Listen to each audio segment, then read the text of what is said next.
back to the Big Dumb Fun Show.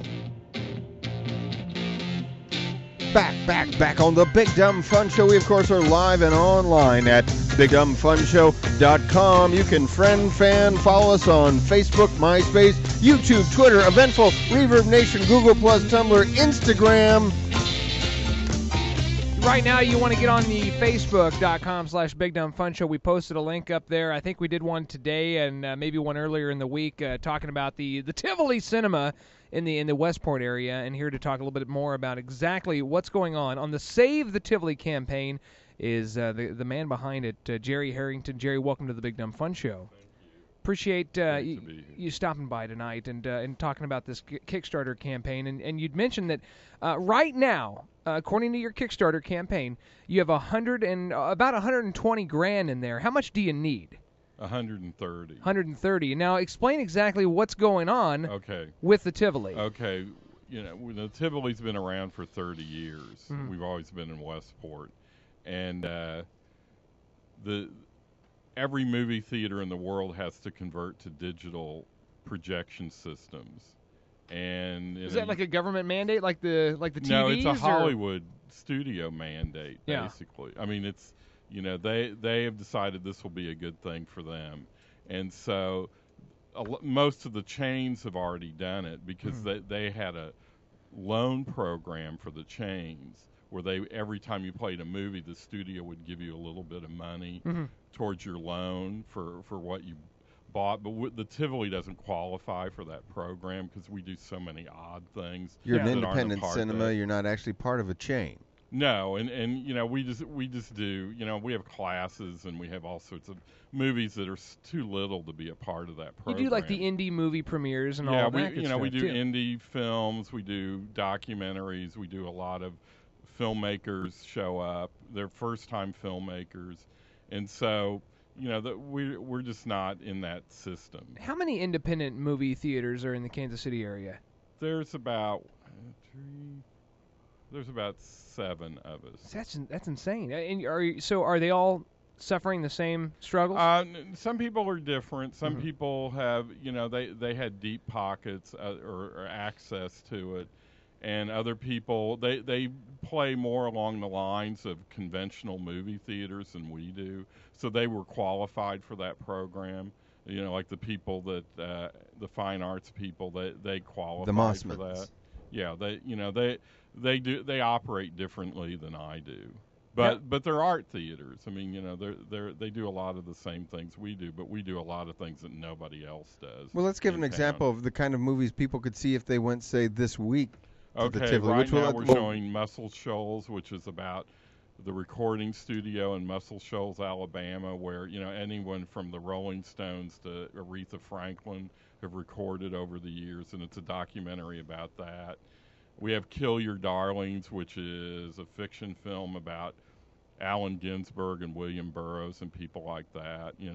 Daniel Radcliffe plays Allen Ginsberg. It's his anti-Harry Potter movie. Yeah. So are you not showing the Harry Potter stuff? Or no, we don't.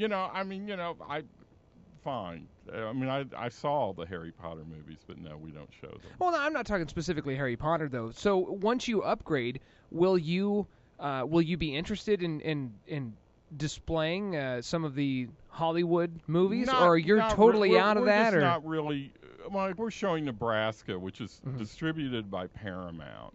Bruce Dern's in it's Alexander Payne, who's from Nebraska. And so, we're doing that. But my mission's different. I'm really about art film. Okay, well, here's what I don't get then. So if you are saying that you got to go digital because it's basically mandated by the big Hollywood studios, but you're not showing those big Hollywood movies at the Tivoli. But nobody, there will not be 35 millimeter film. Even the indie filmmakers are doing it digital. No, they're actually pretty much out of it already. It's less expensive to distribute film when you don't have to make physical copies. Yes. And, yeah, you could just download someone's movie, right? Yeah. They send it on a hard drive, and then you download the file. But it's all about security. See, this whole, you have a server, and it's secure, and, they have to send you what they call a key to open it. and it's only allowed for so long, like so many days, and then you have to renew it. It's kind of like a weird movie Snapchat. Yeah, So it's only available I for don't so know what many. yeah, but it's it a very really, hip thing. Yeah, no, that we're. Well, not but hip. because they, So, How long have you had the Tivoli? How long has it been over there? 83. And it's over in the Westport area, right off Yes. Pennsylvania Avenue. There was a little 104-seat theater where now is Samazama is. Mhm. That was the first Tivoli.